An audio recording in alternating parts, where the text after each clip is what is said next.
Crônicas do Amanhecer. Por Feijão, Centro Espírita Allan Kardec de Balneário Gaivota, 25 de novembro de 2019. Encontrada a igreja perdida onde terão vivido os discípulos de Jesus. As ruínas da igreja que teria sido construída onde ficava a antiga casa dos apóstolos Pedro e André foram encontradas numa escavação na região da Galileia, no norte de Israel. Segundo o diretor da escavação, Mordechai Avião, os achados indicam que no local ficaria a vila histórica de pescadores Betsaida, onde teriam nascido os dois apóstolos.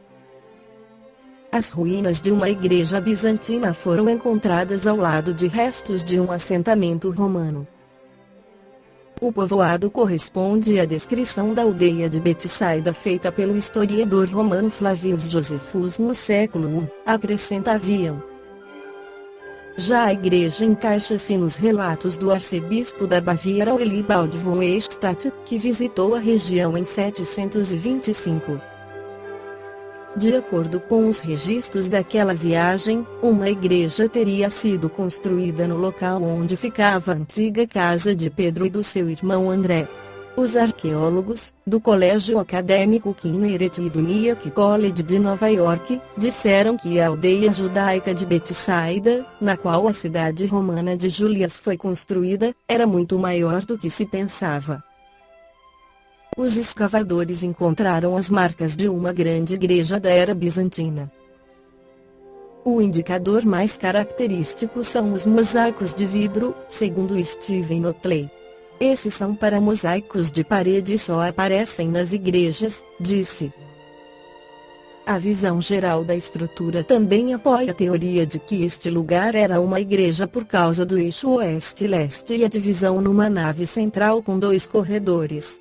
Entre Cafarnaum e Cursi, havia um único local que Eichstätt descreve como uma igreja, afirmou o Avião. Escavamos até agora menos de um terço, mas temos certeza que é uma igreja. Já o arqueólogo Stephen Otley, que também trabalha no local, foi mais cauteloso e afirmou ao jornal israelita Haaretz que apenas a escavação completa tratará a prova final. Há décadas que os arqueólogos procuram na Galileia terra natal de São Pedro. No cristianismo, Pedro, que era pescador, é considerado um dos primeiros discípulos de Jesus. Pedro foi ainda o primeiro Papa da Igreja Católica. A atual descoberta não é a única apontada como Betsaida. Aproximadamente 2 quilômetros dali, outra escavação, que teve início em 1987, descobriu casas romanas com equipamentos de pesca e ruínas de um suposto templo romano. Avião, no entanto, tem certeza de que ele e a sua equipa, formada por arqueólogos de diversos países, estão no local certo. No livro A Casa do Caminho, o escritor Segito de Souza Cavalcante relata a história da Casa do Caminho, também chamada de Primeira Igreja de Jerusalém, organizada e dirigida pelos primeiros cristãos, logo após a ascensão de Jesus ao mundo maior. Discorre também sobre a biografia dos apóstolos e dos principais cristãos que lutaram para que a mensagem de Jesus fosse propagada até os confins da terra. Uma força irresistível impulsionou esses primeiros cristãos a formarem a mais bela de todas as fraternidades, inspirada nos ideais vivenciados por aquele mestre inesquecível que foi Jesus de Nazaré. Os ensinamentos de Jesus tocaram profundamente os corações dos homens do caminho. Juntos ao Espírito mais perfeito que aportou no nosso planeta, viveram um momento único de espiritualização e alegria cristã. Pregaram com entusiasmo a boa nova. O que era de um era de todos. As orações eram, às vezes, tão poderosas que o próprio prédio balançava em seus alicerces. Ernesto Reno, em sua obra Os Apóstolos, assim descreve este momento áureo do cristianismo. Primeiro, a terna recordação de Jesus não permitia discussões, e a alegria estava em todos os corações viva e profunda. A recordação desses 2 ou 3 primeiros anos ficou sendo como a de um paraíso terrestre, que o cristianismo desde então procurará em todos os seus sonhos, mas a que debalde se esforçará por volta. O autor aproveita também para fazer analogias entre os objetivos desta comunidade e de nossas atuais casas espirituais. No livro Contos desta e Doutra Vida, pela psicografia de Francisco Cândido Xavier, o Espírito Irmão X esclarece que, estabelecidos em Jerusalém, depois do Pentecostes, os discípulos de Jesus, sinceramente empenhados à obra do Evangelho, iniciaram as campanhas imprescindíveis às realizações que o Mestre lhes confiara. Primeiro, o levantamento de moradia que os albergasse. Entremearam possibilidades, granjearam o apoio de simpatizantes da causa, sacrificaram pequenos luxos, e o teto apareceu, simples e acolhedor, onde os necessitados passaram a receber esclarecimento e consolação, em nome do Cristo. Montada a máquina de trabalho, viram-se defrontados por novo problema. As instalações demandavam expressivos recursos. Convocações à solidariedade se fizeram ativas. Velhos cofres foram abertos, canastras rojaram-se de borco, entornando as derradeiras moedas, e o lar da fraternidade povoou-se de leitos e rouparia, candeias e vasos, tinas enormes e variados apetrechos domésticos. Os filhos do infortúnio chegaram em bando. Obsidiados eram trazidos de longe, velhinhos que os descendentes irresponsáveis atiravam à rua engrossavam a estatística dos hóspedes, viúvas acompanhadas por filhinhos chorosos e magricelas aumentavam na instituição, dia a dia, e enfermos sem ninguém arrastavam-se na direção da pousada de amor, quando não eram encaminhados até aí em padiolas, com as marcas da morte a lhes arroxearem o corpo enlanguecido. Complicaram-se as exigências da manutenção e efetuaram-se coletas entre os amigos. Corações generosos compareceram. Remédios não escassearam e as mesas foram supridas com fartura. Obrigações dilatadas reclamaram concurso humano. Os continuadores de Jesus apelaram das tribunas, solicitando braços compassivos que lavassem os doentes e distribuíssem os pratos. Cooperadores engajaram-se gratuitamente e formaram-se os diáconos prestimosos. Criancinhas começaram a despontar na estância humilde. Outra espécie de assistência se impôs, rápida. Era necessário amontoar o material delicado em que os recém-nascidos, à maneira de pássaros frágeis, pudessem encontrar o aconchego do ninho. Senhoras abnegadas esposaram compromissos. A legião protetora do berço alcançou prodígios de ternura. E novas campanhas raiavam, imperiosas. Campanhas para o trato da terra, a fim de que as despesas diminuíssem. Campanhas para substituir as peças inutilizadas pelos obsessos, quando em crises de fúria. Campanhas para o auxílio imediato às famílias desprotegidas de companheiros que desencarnaram. Campanhas para mais leite em favor dos pequeninos. Entretanto, se os apóstolos do Mestre encontravam relativa facilidade para assegurar a mantença da casa, reconheciam-se atribulados pela desunião, que os ameaçava, terrível. Fugiam da verdade. Levi criticava o rigor de Tiago, filho de Alfeu. Tiago não desculpava a tolerância de Levi.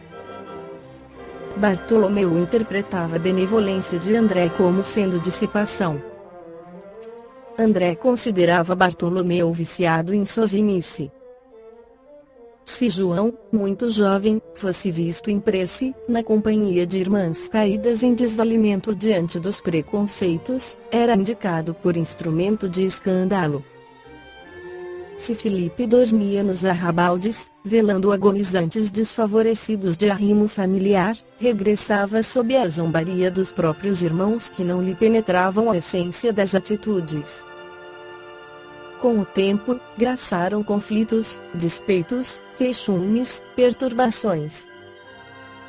Cooperadores insatisfeitos com as próprias tarefas invadiam atribuições alheias, provocando atritos de consequências amargas, junto dos quais se sobrepunham os especialistas do sarcasmo, transfigurando os querelantes em trampolins de excesso à dominação deles mesmos. Partidos e corrilhos, aqui e ali. Cochichos e arrufos nos refeitórios, nas cozinhas, enredos e bate-bocas. Discussões azedavam o ambiente dos átrios. Fel na intimidade e desprezo por fora, no público que seguia, de perto, as altercações e as desavenças. Esmerava-se Pedro no sustento da ordem, mas em vão. Aconselhava serenidade e prudência, sem qualquer resultado encorajador. Por fim, cansado das brigas que lhes desgastavam a obra e a alma, propôs reunirem-se em oração, a benefício da paz. E o grupo passou a congregar-se uma vez por semana, com semelhante finalidade. Apesar disso, porém, as contendas prosseguiam, acesas. Ironias, ataques, remoques, injúrias, transcorridos 6 meses sobre a prece em conjunto, uma noite de angústia apareceu, em que Simão implorou, mais intensamente comovido, a inspiração do Senhor. Os irmãos, sensibilizados, viram-no engasgado de pranto. O companheiro fiel, rude por vezes, mas profundamente afetuoso, mendigou o auxílio da divina misericórdia, reconhecia a edificação do evangelho comprometida pelas rixas constantes, esmolava assistência, exorava proteção. Quando o ex-pescador parou de falar, enxugando o rosto molhado de lágrimas, alguém surgiu ali, diante deles, como se a parede, à frente, se abrisse por dispositivos ocultos, para dar passagem a um homem. A luz mortiça que bruxuleava no velador, Jesus, como no passado, estava ali, rente a eles. Era ele, sim, o Mestre. Mostrando o olhar lúcido e penetrante, os cabelos desmastrados, a nazarena e melancolia indefinível na face calma, ergueu as mãos num gesto de bênção. Pedro gemeu, indiferente aos amigos que o assombro empolgava. Senhor, compadece-te de nós, os aprendizes atormentados. Que fazer, mestre, para garantir a segurança de tua obra? Perdoa-me se tenho o coração fatigado e desditoso, Simão, respondeu Jesus, sem se alterar. Não me esqueci de rogar para que nos amássemos uns aos outros. Senhor, tornou Cefas, temos realizado todo o bem que nos é possível, segundo o amor que nos ensinaste. Nossas campanhas não descansam, temos amparado, em teu nome, os aleijados e os infelizes, as viúvas e os órfãos. Sim, Pedro, todas essas campanhas são aquelas que não podem esmorecer, para que o bem se espalhe por fruto do céu na terra. No entanto, urge saibamos atender à campanha da paz em si mesma. Senhor, esclarece-nos por piedade. Que campanha será essa? Jesus, divinamente materializado, espraiou o olhar percussiente na diminuta assembleia e ponderou: triste o equilíbrio nasce da união fraternal, e a união fraternal não aparece fora do respeito que devemos uns aos outros. Ninguém colhe aquilo que não semeia. Conseguiremos a seara do serviço, conjugando os braços na ação que nos compete, conquistaremos a diligência, aplicando os olhos no dever a cumprir. Obteremos a vigilância, empregando criteriosamente os ouvidos. Entretanto, para que a harmonia permaneça entre nós, é forçoso pensar e falar acerca do próximo, como desejamos que o próximo pense e fale sobre nós mesmos. E, ante o silêncio que pesava, profundo, o Mestre rematou: irmãos, por amor aos fracos e aos aflitos, aos deserdados e aos tristes da terra, que esperam por nós na luz do reino de Deus. Façamos a campanha da paz, começando pela caridade da língua. Esta foi a crônica do amanhecer de 25 de novembro de 2019. Por Feijão Centro Espírita Allan Kardec de Balneário Gaivota. Que a paz esteja com todos.